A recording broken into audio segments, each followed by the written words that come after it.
हाँ भाई, दिन भर रील स्क्रॉल करते करते कैसे इतना समय बर्बाद कर लिए पता चला?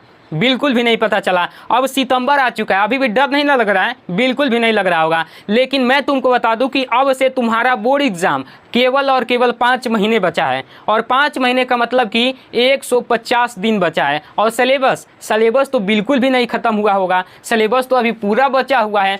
कैसे सिलेबस ख़त्म करेंगे, कैसे पढ़ाई करेंगे? अब तो बहुत ज़्यादा डर लग रहा होगा ना कि हम कैसे टॉपर बनेंगे, क्योंकि सपना तो खूब लिया था जब 10th में आया था, सोचा कि इस बार तो 10th फोड़ ही देंगे, मगर वो एनर्जी, वो पावर बस कुछ ही दिन, मात्र 10 से 15 दिन रही। उसके बाद तो रील वाली दुनिया में आ ही गए।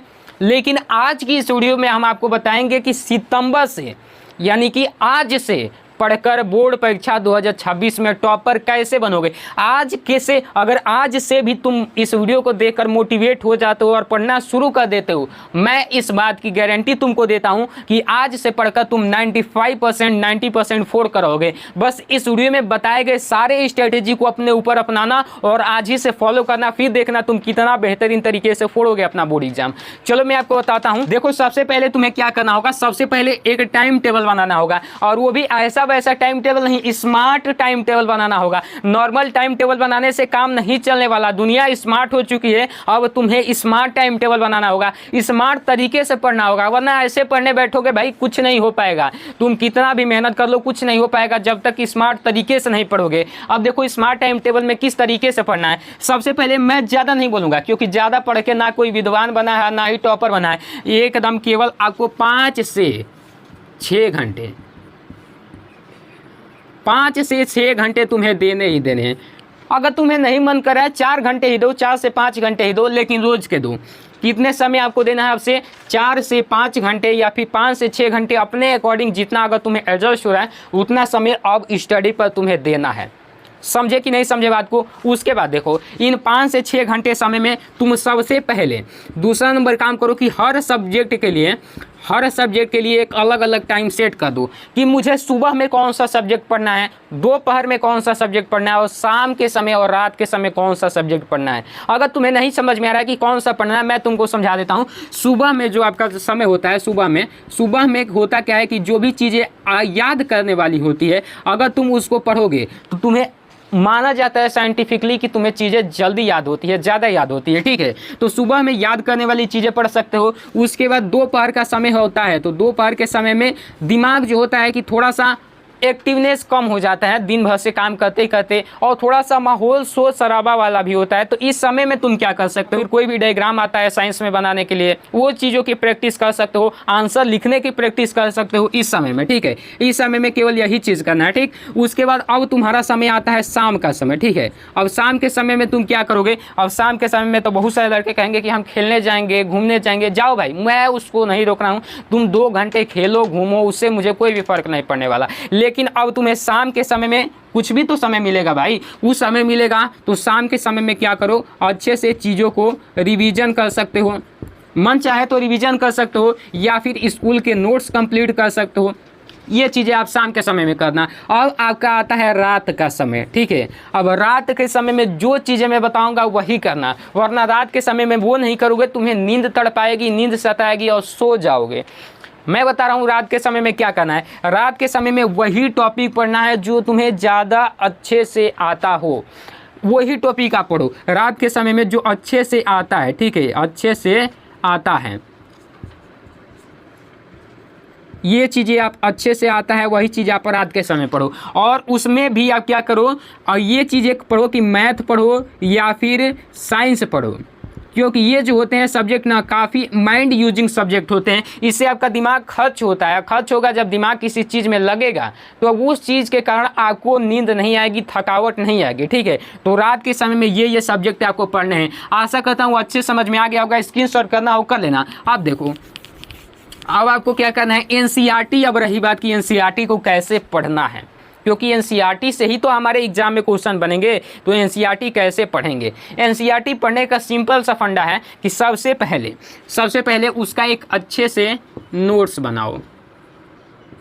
सबसे पहले उसका एक अच्छे से नोट्स बनाओ। जितना नोट्स बढ़िया बनेगा उतना अभी नहीं समझ में आ रहा है, लेकिन एग्जाम टाइम में रिवीजन के लिए काफ़ी हेल्पफुल होता है नोट्स। और नोट्स में एक आपका पूरा डिटेल्ड नोट्स रहेगा, और दूसरा आप चाहो तो एक शॉर्ट नोट्स अलग से आप बना सकते हो। ये चीज़ें आपको एग्जाम टाइम में अभी नहीं पता चलेगी, लेकिन एग्जाम टाइम में रिवीजन में सबसे इंपॉर्टेंट कोई रोल निभाता है तो वो निभाता है आपका शॉर्ट नोट्स। ये चीज़ें अभी से अगर आपने बनाना शुरू कर दिया तो आप बड़ी एकदम अच्छा स्कोर करोगे, इस बात की मैं गारंटी देता हूँ। और उसके बाद एनसीईआरटी पढ़ें, कैसे पढ़ें, तो नोट्स बनाओ, शॉर्ट नोट्स बनाओ। और तीसरी नंबर बात कि उसमें जो भी चीज़ें इंपॉर्टेंट हो, हाईलाइटेड हो, उनको अलग से हाईलाइटर लेकर उसको अलग से हाईलाइट कर देना है। जैसे कि कोई भी ऐसा वर्ड लगे, कोई भी ऐसा टॉपिक लगे जो कहीं पर आप एग्जाम में आया हुआ देखें, कहीं पर पेपर में, वो चीज़ को आप करें कि हाईलाइट कर दे थोड़ा सा, कि आप जब भी पढ़े तो उसको काफ़ी ज़्यादा से फोकस करें। ठीक, अभी मैं बताऊंगा क्या इंपॉर्टेंट होता है क्या नहीं, सब चीज़ बताऊंगा, रुके रहना।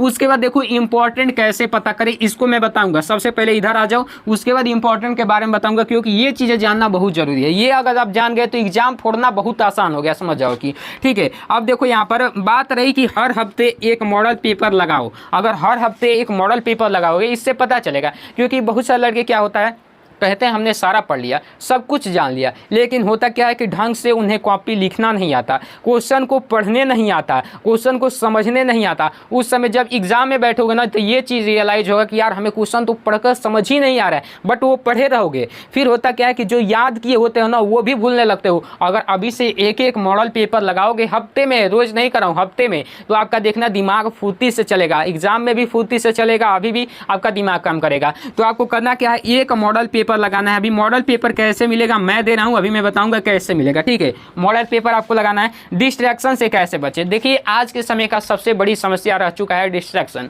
अब इससे बचने का तो कोई उपाय है नहीं, कोई टिप्स है नहीं, लेकिन कुछ ऐसे टेक्निक्स मैं जानता हूँ, इवन खुद पर्सनल उपयोग किया हूँ, जिससे मैं बचता हूँ, वो चीज़ मैं आपको बता देता हूँ। सबसे पहले जो भी आपका डिस्ट्रैक्शन वाला ऐप है, मैं ये नहीं कह रहा हूँ कि उसको डिलीट कर दो, नहीं भाई, उसको क्या करो, देखो होता क्या है कि डिस्ट्रैक्शन वाले ऐप में ना सबसे पहले जैसे ही मोबाइल खोलोगे तो सबसे पहले फिंगर उसी पर जाता है। ठीक है, तो उसको एक मोबाइल में होता है सिस्टम कि ऐसे ऐप को पकड़कर ऐसे घिसका कर, मतलब कुछ दूर कर दिए, तो उसको दूर पर कर दो। ठीक है, क्योंकि जब भी अब तुम मोबाइल खोलोगे तो ऐसे डायरेक्ट नहीं क्लिक कर पाओगे, ऐसे ऐसे उसको पलटोगे तब जाकर उस पर जाओगे। तो इस चीज़ से आपका क्या होगा, थोड़ा सा दिमाग लेबोरियस फील करेगा। जब लेबोरियस लगातार फील करने लगेगा तो कहेगा कि ना ये चीज़ें छोड़कर इस चीज़ पर आते हैं, मतलब ना यार इस चीज़ को छोड़कर हम किसी वीडियो को देखने में आ जाएं, हम कोई टॉपिक समझने में जाए, ऐसा आपको लगेगा। तो आपको ये चीज़ डिस्ट्रैक्शन से बचने के लिए करना है। और हाँ, आज के समय में हेल्थ बहुत ज़रूरी है भाई, हेल्थ सबकी जरूरी है, तो इसमें भी थोड़ा थोड़ा समय आप अपने हेल्थ के लिए निकाल कर दीजिए।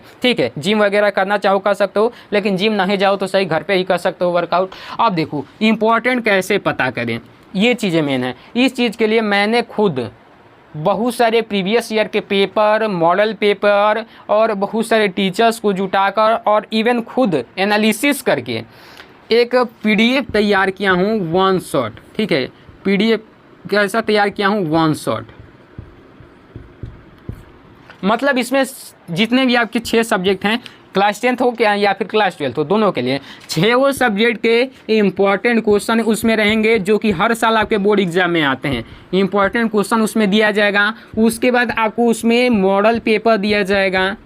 ठीक है, मॉडल पेपर, उसके बाद उसमें कलरफुल नोट्स भी दिया जाएगा, कलरफुल नोट्स जिसको आप पढ़ के रिवाइज कर सकते हो। उसके बाद उसमें PYQs भी दिया जाएगा, यानी कि प्रीवियस ईयर पेपर। और उसके बाद उसमें बोर्ड एग्जाम में कॉपी कैसे लिखी जाती है, कॉपी राइटिंग की भी चीज़ें दी जाएंगी कि कैसे बोर्ड में कॉपी लिखना है, ये सारी चीज़ें उसमें मिलेंगी। और उसका प्राइस होगा 999, 1100, ऐसा कुछ भी नहीं है, इतना कुछ भी नहीं है। आपको उसका प्राइस मात्र और मात्र देना है 99 रुपीज़। जी हाँ, सही सुना, आपको 99 में ही वो पूरा मिल जाएगा। अब उसको लेने के लिए करना क्या है, ये जो नंबर आपको स्क्रीन पर चल रहा होगा, इस नंबर पे 99 रुपीज़ गूगल पे, फ़ोन पे, जो भी है पेटीएम करके उसका एक प्रॉपर स्क्रीनशॉट लिया जाता है ना, तो उसको 99 रुपीज़ जो भेजोगे उसका स्क्रीनशॉट लेके वह यही नंबर जो दिखा रहे हैं, यही नंबर के व्हाट्सएप पर आप भेज दीजिए। आप भेज दोगे, हम आपके पास तुरंत PDF सेंड कर देंगे, ठीक है, ऐसा कर देना। और हाँ, इन सब बातों को फॉलो करना, अगर आप फॉलो करोगे तो मैं गारंटी देता हूँ कि इस बार के बोर्ड परीक्षा में तुम ही टॉपर। शायरी आपको सुनाना चाहता हूँ कि तेरा इतिहास तुझे खुद बनाना पड़ेगा, इसके लिए खुद को रातों में जगाना पड़ेगा, तेरी एक एक रूह को जब तू ज्ञान से भरेगा, लिख देता हूँ उस दिन तू टॉपर जरूर बनेगा। जय हिंद, वंदे मातरम।